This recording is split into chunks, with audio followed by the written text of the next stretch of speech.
Ladies and gentlemen, Decals or Dekals with a K. And I thought this would be a fun little topic because, like some, I have acquired a massive amount of Dekals. And if you, like me, and went to model shows when you first started, these were always like on the tables, and they were like 10 cents, quarter, 50 cents, maybe $1. And there was even times where people would, at the end of the show, run up to you and hand you the whole box and say, Merry Christmas, and there you go. So I've acquired lots and lots of decals that way.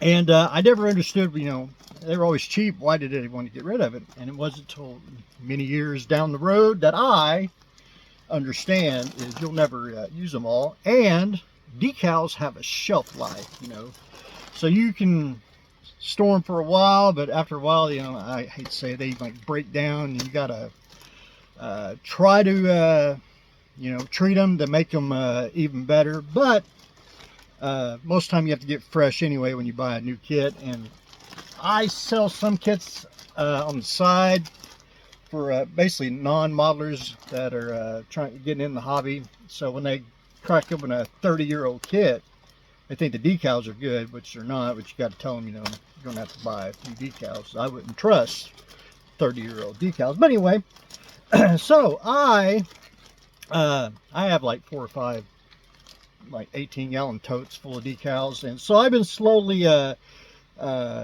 there's some I've been trying to just like the shed here, company names. I've been slowly trying to amass different types of decal companies, like you got your famous ones, or I say famous, like Archer.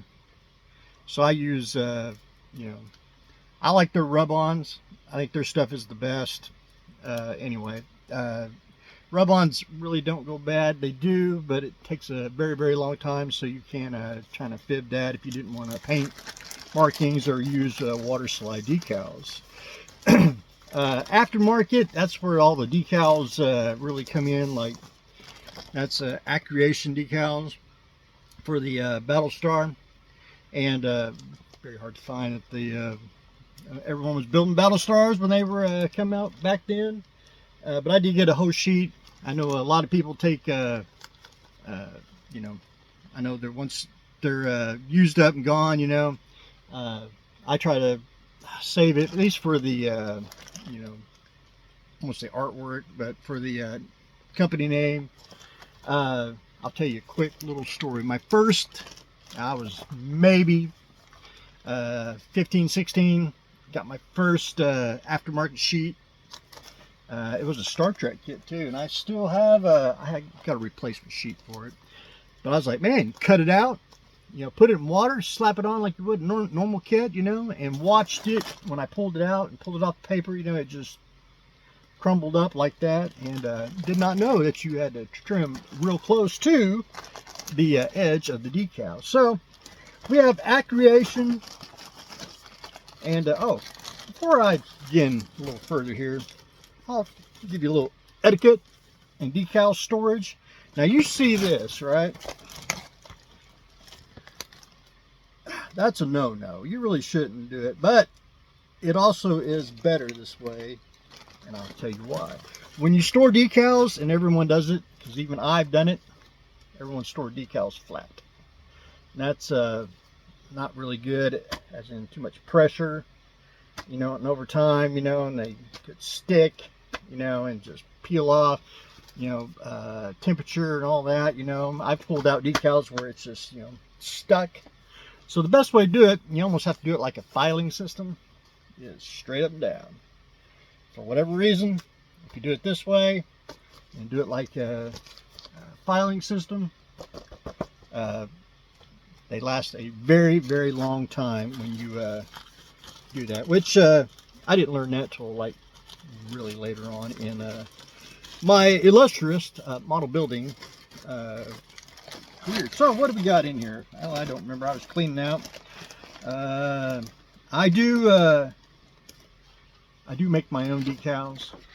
I got blank decal paper. That's my devilette when I was doing my monster truck.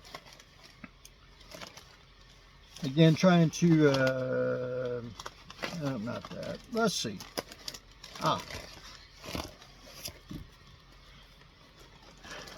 Star Trek.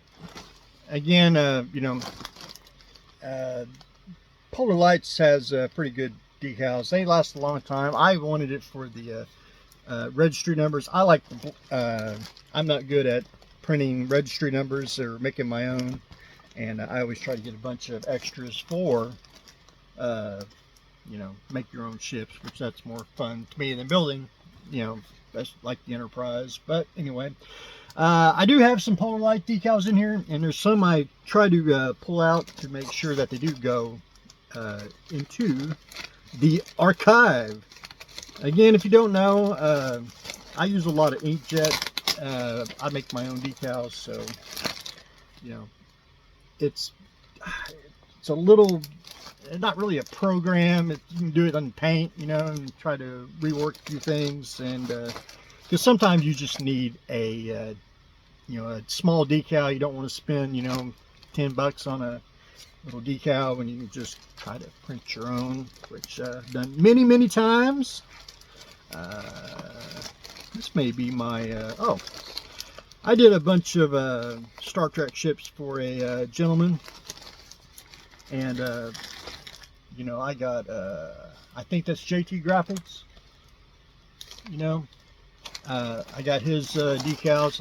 I got a bunch of his, which I've used a bunch, but I try to keep the like, for example, I keep the I didn't use the windows. Some things I call them invisible decals, but you just can't see. So I try to keep some of that.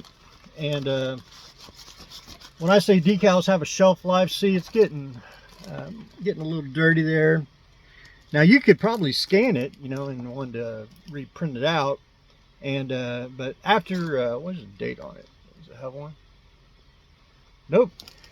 After a while, decals just go bad, and it's more of a collector item than usable. But anyway,